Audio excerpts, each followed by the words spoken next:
On the show this week, a look back at 12 months of two wheels, starting last January when we sent Jeff for the ride of his life. Being somewhat bigger than Mick, I didn't quite fit into the hot seat. But what the heck, who needs comfort? With a brave Mick acting as ballast, we set off for a lap. But after sort of getting the hang of things, I did another lap just for the fun of it all. Mine, not his, you understand. The CBR 600 motor, growling away just inches from your chin, let you knew this was very real as we hooked up through the 6-speed gearbox to a zillion miles an hour. Or at least that's what it felt like, just 2 foot off the ground. Slithering around and lifting wheels was fantastic fun, but it did bring home to me that sidecar racing is a very definite art. Wow, well that was fantastic. Didn't get the left-hand corners sorted, because you've got to be very agile to move from the one side to the other, still hang on here and not forget. But he's not a bad pilot, this guy. And I'll tell you what, this 600 in an outfit can really go some. It's quite incredible. But anyway, I think he's off for an early shower now. That was amazing.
Hang on, there's a car on grid number 2, and it's my friend Wayne in his super duper V6 powered Ford Mondeo.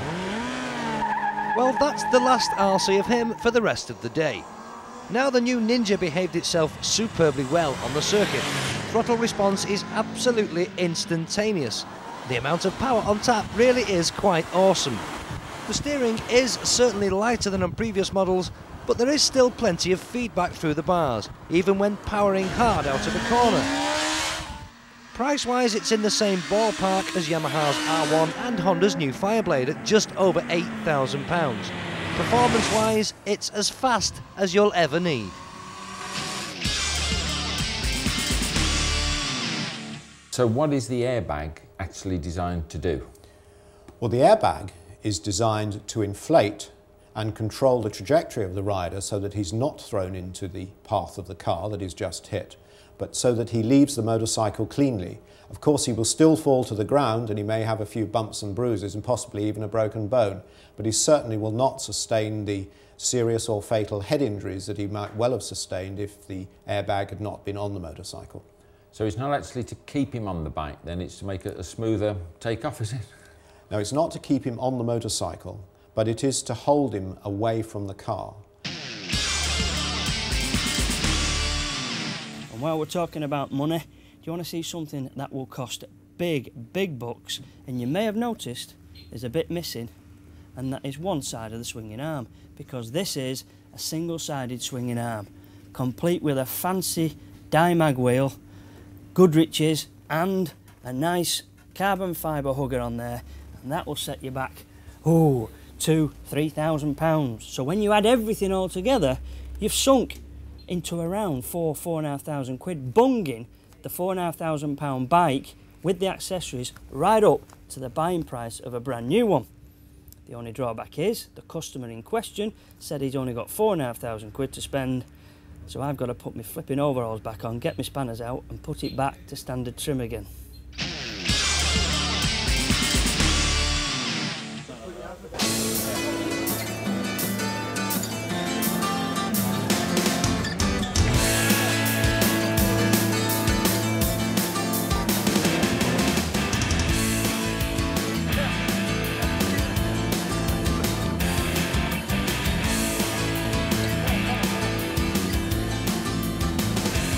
me, mate.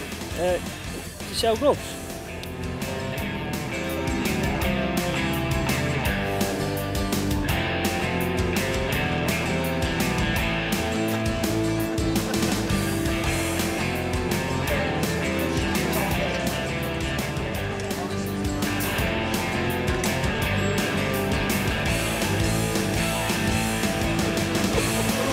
Can't get anything out of this.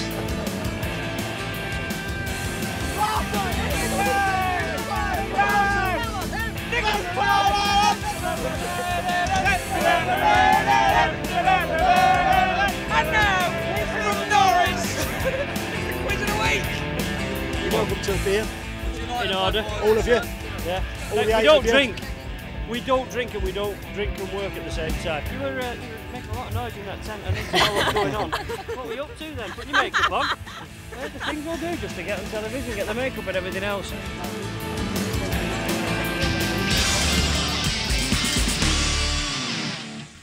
Whatever, the technology certainly works. The bike feels much lighter than it is, more like a 600 than a 1200, but open that throttle and you know it's a 1200.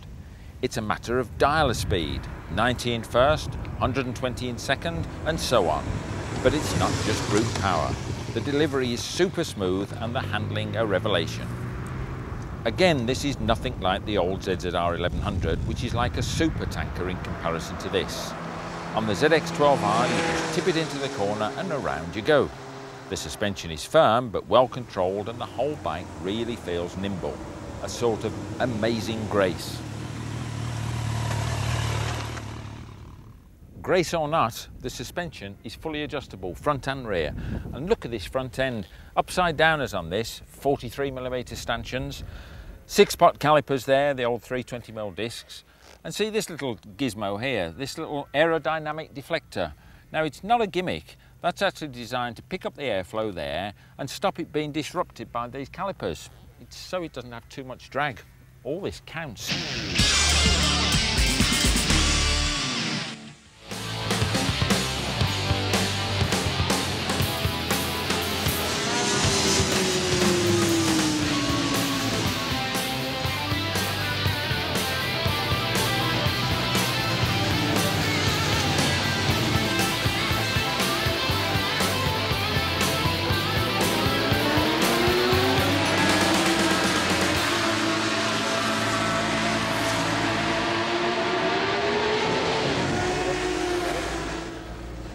Ross, I know you're enthusing there. Yes, Paul. What's it like? It's an absolutely wonderful circuit. First time out, it is superb. I've never ridden around bank corners other than at Old Turn, and it's words escape me. It's brilliant. Ah, there you go. Sell it, sell it. Have you been out as well? No, just to go back. Oh, you're just about. Well, yeah. Well, let's take it from a man who absolutely brilliant. Can't get enough. You have to ride one of these Aprilias later, Paul. They're superb. Well, I've got my leathers with me, so. Good man, you go for It'd it. be rude not to, wouldn't it? This is the first time you've ever ridden a motorbike, isn't it? Yeah. Are you going to have a bit of lesson? You're going to give you a little bit of information about how to do it and then you're going to go for it? Yeah. Right, well, we're going to film you. Not that I want to put pressure on you.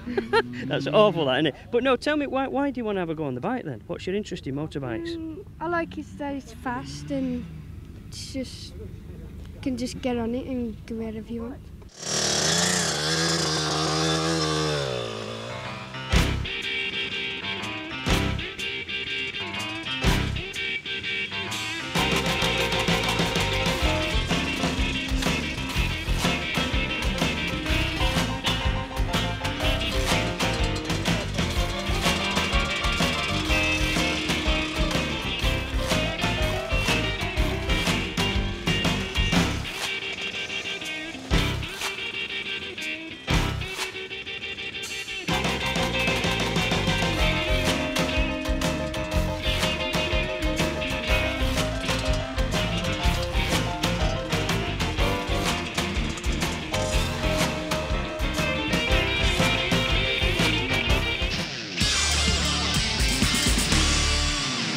Think of the early blades as a cutthroat razor, this is a safety razor. It's still as sharp, if not sharper, but much safer in the way it does its job. It needs respect, but works with you, not against you. So what makes this so different from previous blades? Well, for a start off, the front wheel. It's a 17-incher. All previous blades have been 16 inches. Now that was very fashionable in 1992, but it limits you to tyre choice, and also you can get this shopping trolley effect, you know, the shimmy on the front wheel, so you get more stability. Yes, but does it all work, you ask? Yes, it does. It's one of those bikes that feels right straight away. The suspension is on the firm side, but you can adjust it to suit you and your style. But the main thing is the bike feels right straight out of the crate. Light, but not flighty, quick to change direction, but predictable and stable.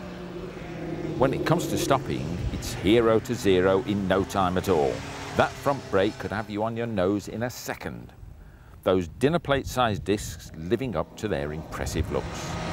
Massively powerful, but with plenty of feel. And after the break, a new collection of your favourite outtakes. Why is every time we come to film here we meet these balloons, eh? Look at this.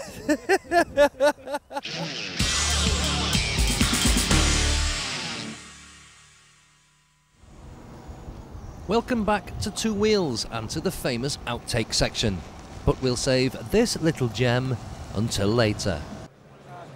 Are we going now? Yeah? Yeah. Well, if what you've seen so far has whetted your appetite... Appetite? Appetite. What's it whetted? Your whistle. But there is another member of the Fogarty household who's now also very involved with biking, and they work here. Hey, mate. Yeah, I've got to do it all again now because of you, John. Don't worry, I was talking a lot of crap anyway. Now, in 1972 came this. Do you like it in its disco colours, this metallic silver? But in fact, that was the original colour, the racing colours, just like the latest Monster. That's the colours of the day. 1972, Paul Smart, the father of Scott Fart. You can do this yourselves. This is going to be launched next February. So if I were you, I'd watch this space. No, bollocks, not this space. You know, it's not always the presenters who cock things up. Sometimes, on location, you meet the strangest of characters.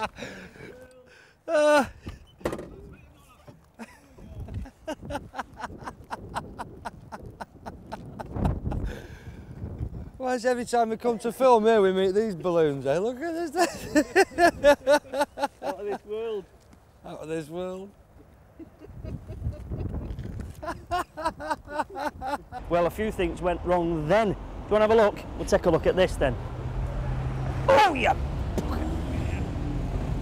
Well, that's it for this edition of Two Wheels. Hope you've enjoyed that little look back, but we'll be back next year. Next year? Next year? I'm going to say year and week.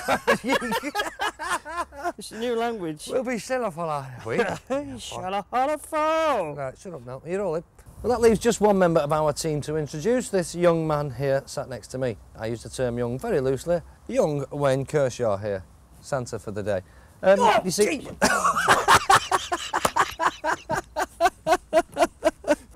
Right, Paul, can you go and get the mics?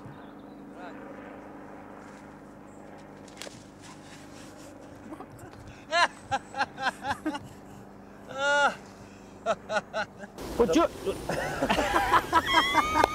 Sorry, was I talking when you were interrupting then? If you like the motocross style, and it's very similar to a motocross riding position, then a Tiger... Cameraman's just fell over. now then, having fastened that to the back of the bike,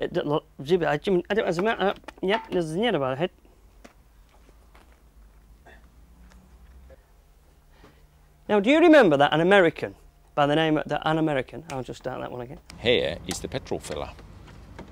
How about that? Needs a key again. Nothing sort of really wondrous there. You just spin that off. Don't you, Dan?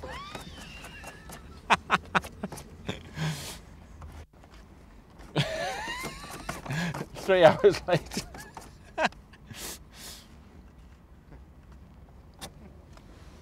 How did he get that off, Dan?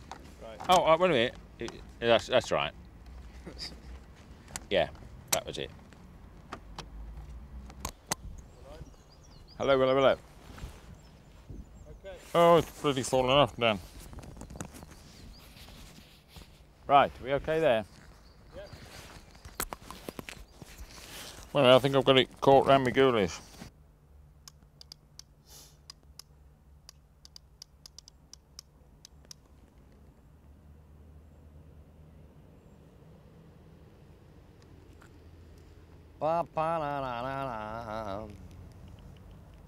Born to be wild.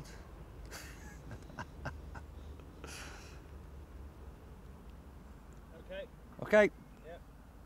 Turn the bars to one side, press on there, lift up the old flap, and there's your fuel filler cap.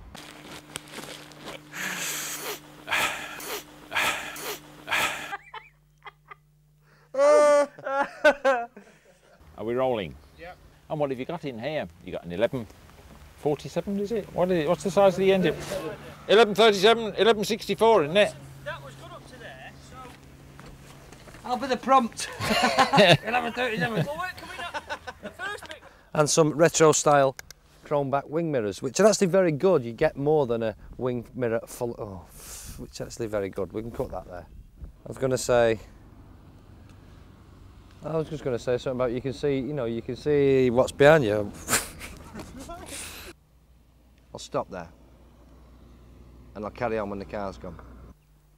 Yes, I did say 1300. You'd have thought an XJR 1200 was perfectly big enough, but obviously not. So now it's a 13. But it is basically the same engine, just bored out, bigger pistons, stronger conrods, all the rest of it. And it's really the same engine as Yamaha using their FJ 1200. There's a car coming again. I'm off now with this. Tell me about the brakes, Jeff. What about the exhaust? What do you think? Completely made up. It made perfect sense to me. Makeup, is my hair all right? Lovey? Lloyd Grossman impression, because nobody would know that was who it is. Paul, it's over to you.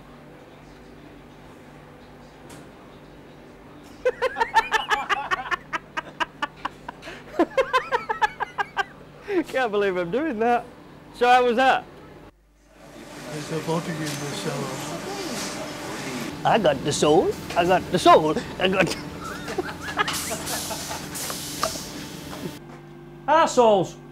I only asked. Oh, our souls. Oh, no.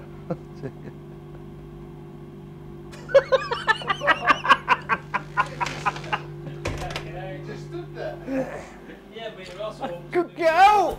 We can skate. Honda have sold these. No, stay there, Dan. La la la la.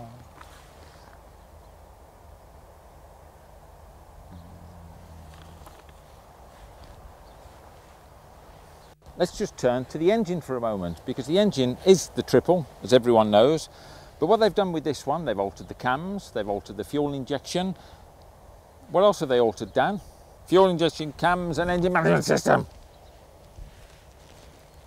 3 cylinders, as you know, the famous triple. But on this one, they've actually altered the fuel injection system. They've changed the cams, and they've altered the engine management system, or to give that extra torque in the mid-range.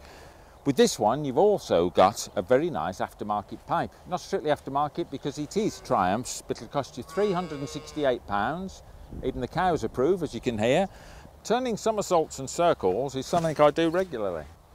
Talking of turning, if we turn to other things, such as the engine, the 3-cylinder is unique in itself, but on this one, they've actually altered the engine management system, they've changed the fuel injection, and it's got different cams. And it's all to give you that more rounded feel in the mid-range, that torquiness to it. This one's also got an optional... Paul is there with a fancy sports thing. Something else, it's all... No, and again. Something else, it's got a very low seat height, as you can see.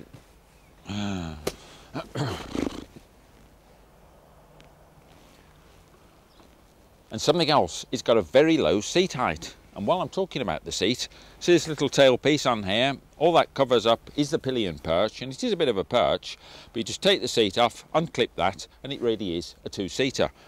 But as I say, a bit of a perch there, big little pillion rests. And I've forgotten what else I was going to say. What else was I going to say, Paul? Something else it's got is a very low seat height, which is very useful for those of less with... Something else it's got is a very low seat height, which is very useful for those of less with... And something else it's got is a very low seat height, which is very useful for those people of let's...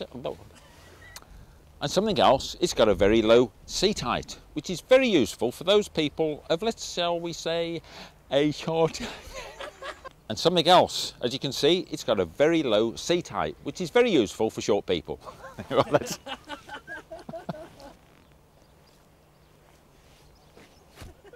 This is going to be a classic, this is. Okay. And something else, as you can see, it's got a very low seat height, which is very useful for those people of, shall we say, a shorter disposition. But that's not to be non-PC, as it were. But that would have worked. No, that worked okay. I'm not going to do that again. Now, we said we'd save my particular favourite until last. This is Eric Warburton, owner of Goldwing International, being interviewed by our Jeff.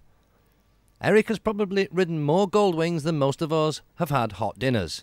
But just to prove that sometimes even the experts get things slightly wrong, here's Eric arriving on site.